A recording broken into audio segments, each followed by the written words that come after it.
Tampaknya Rusia akan memberlakukan solusi. Jika Barat tidak dapat atau tidak mau bernegosiasi, Rusia harus menerapkan solusi maksimalis.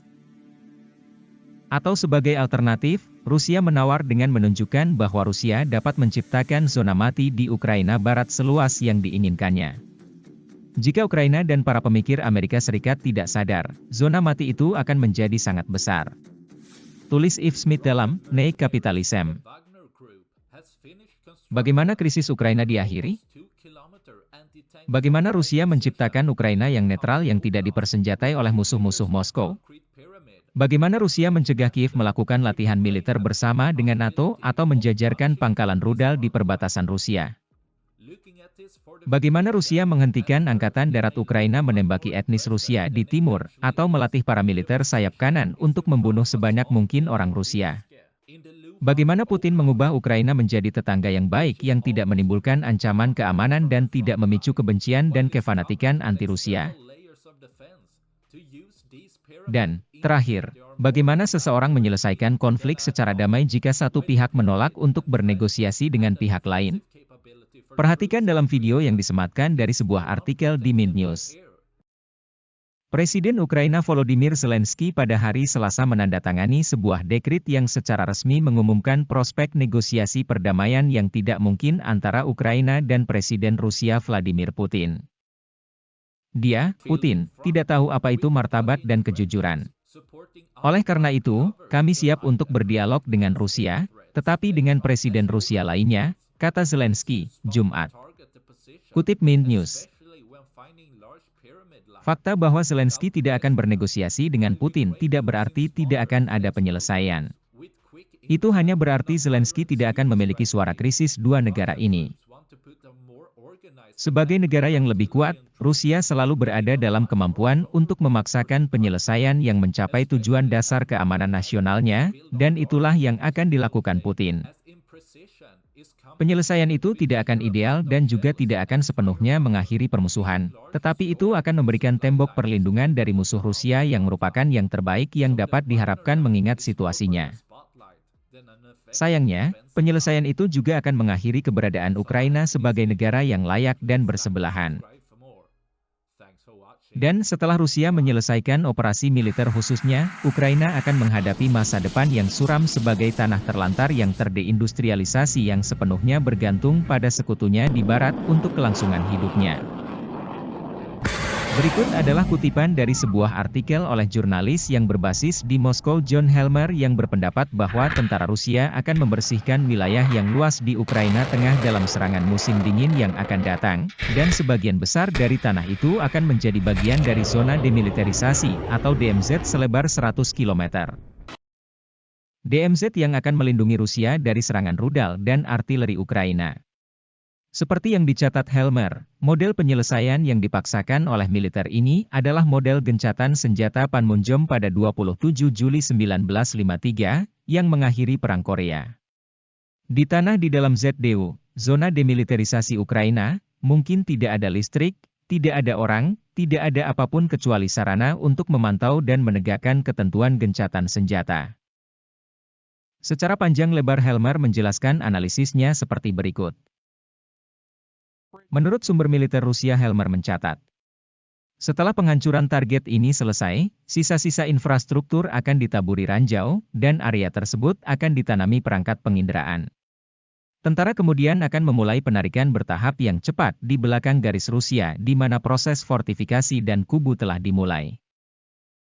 Warga sipil dan pasukan Ukraina yang dilucuti senjatanya, kecuali unit Ukronazi, akan diberikan 1 atau 2 koridor di mana mereka akan diizinkan meninggalkan zona tersebut.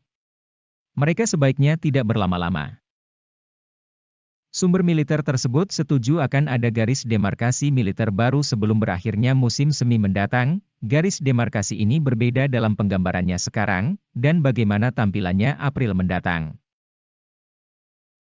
Untuk saat ini jalur akan berada di Dnieper dengan zona yang membentang dari tepi barat ke punggung Ukraina, perkiraan saya berada di kedalaman tidak kurang dari 100 km. Ini akan menempatkan wilayah Rusia di luar jangkauan sebagian besar artileri Ukraina. Zona sedalam 100 km juga akan memberi pasukan Rusia waktu untuk mendeteksi dan mencegat apapun yang sedang terbang, kata Helmer.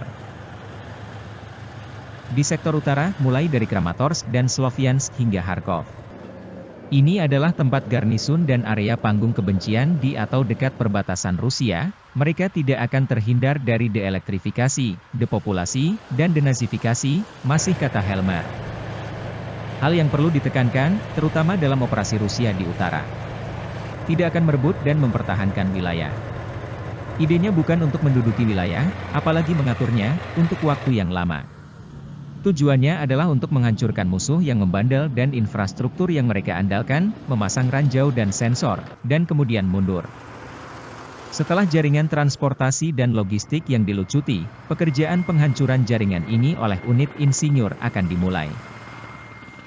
Jembatan, jalan, rel kereta api, lahan-lahan kereta api, rolling stock, lapangan terbang, penyimpanan bahan bakar dan apotek, gardu listrik, menara transmisi dan komunikasi, kantor pusat, gudang, area laidon, peralatan pertanian, apapun yang mungkin dapat digunakan untuk mendukung Ukraina atau upaya timur perbatasan barat zona itu akan dihancurkan. Itu juga akan menjadi tugas pasukan darat lebih komprehensif dan menyeluruh daripada yang bisa dicapai oleh serangan rudal dan pesawat tak berawak. Warga sipil dan pejuang yang dilucuti, tanpa kendaraan bermotor mereka, akan diizinkan untuk keluar dari zona menuju bus yang disiapkan khusus, seperti yang diawasi Jenderal Surovikin di Suriah, dan mereka diizinkan membawa barang secukupnya di tas punggung. Siapapun yang memilih untuk tetap berada di dalam zona akan diberitahu secara eksplisit melalui radio, selebaran, dan pengeras suara bahwa mereka dianggap sebagai pejuang musuh dan akan menjadi sasaran yang pantas. Setelah waktu yang ditentukan, jembatan emas, untuk populasi yang keluar akan dihancurkan. Bagi mereka yang tersisa, mereka tidak akan memiliki listrik, sanitasi, atau komunikasi. Helmer merangkumnya dengan sempurna. Putin akan menciptakan uninhabitable no man's land, atau tanah tak berpenghuni yang luas dan tidak dapat dihuni di pusat Ukraina yang akan memisahkan timur dari barat dan mengakhiri keberadaan Ukraina sebagai negara yang layak dan bersebelahan. Seperti inilah pemukiman yang dipaksakan oleh militer. Itu tidak ideal dan tidak serta-merta menghentikan semua pertempuran, tetapi itu memenuhi persyaratan keamanan dasar Rusia yang dipilih Washington untuk diabaikan. Yakinlah, bahwa Washington tidak akan menyukai penyelesaian ini dan tidak akan pernah menyetujui perbatasan baru. Tetapi Amerika Serikat tidak akan memiliki keputusan akhir dalam hal ini dan itu sangat penting, karena peran Washington sebagai penjamin keamanan global, sekarang sudah menjadi masa lalu. Rusia akan memutuskan perbatasan Ukraina dan memang seperti itulah yang akan terjadi. Jadi, ya, kita bisa mendengar kemarahan di markas besar NATO dan PBB dan di Gedung Putih, tetapi pengaruhnya kecil. Masalahnya diselesaikan kecuali, tentu saja, Amerika dan NATO ingin mengerahkan pasukan darat untuk konflik yang, menurut para analis, akan memicu perpecahan di tubuh NATO yang pasti akan menyebabkan keruntuhannya. Tegas kata, nasib Ukraina akan diputuskan di Moskow bukan Washington, dan kenyataan itu akan berdampak signifikan pada distribusi kekuatan global. Ada polisi baru di kota dan dia jelas bukan orang Amerika. Intinya, orang berpikir bahwa analisis Helmer adalah skenario yang paling mungkin terjadi. Putin telah menunjukkan pengekangan diri yang mengagumkan sampai saat ini, tetapi setelah 9 bulan kerja keras dan pembantaian yang sia-sia, inilah waktunya untuk menyelesaikan masalah ini. Moskow selalu memiliki palu godam di kotak perkakasnya dan sekarang akan menggunakannya. Dunia tampaknya lebih suka itu tidak berakhir seperti ini, tetapi tidak ada gunanya menangisi nasi yang menjadi bubur. Washington ingin memperpanjang perang ini selama mungkin untuk melemahkan Rusia sehingga tidak dapat memproyeksikan kekuatan di luar perbatasannya atau menghalangi rencana Amerika Serikat untuk mengepung Asia. Tapi Putin menggagalkan rencana itu. Dia tidak masuk ke perangkap Washington dan dia tidak akan memompa darah dan uang ke dalam lubang hitam. Dia akan menyelesaikan masalah ini untuk selamanya dan menyelesaikannya. Pensiunan Kolonel Douglas Macgregor, mantan penasehat senior Donald Trump berpendapat seperti berikut. Seluruh konflik ini dapat dihindari seandainya kita mengakui kepentingan sah Moskow atas apa yang terjadi di Ukraina. Apa yang terjadi di Ukraina penting bagi orang Rusia.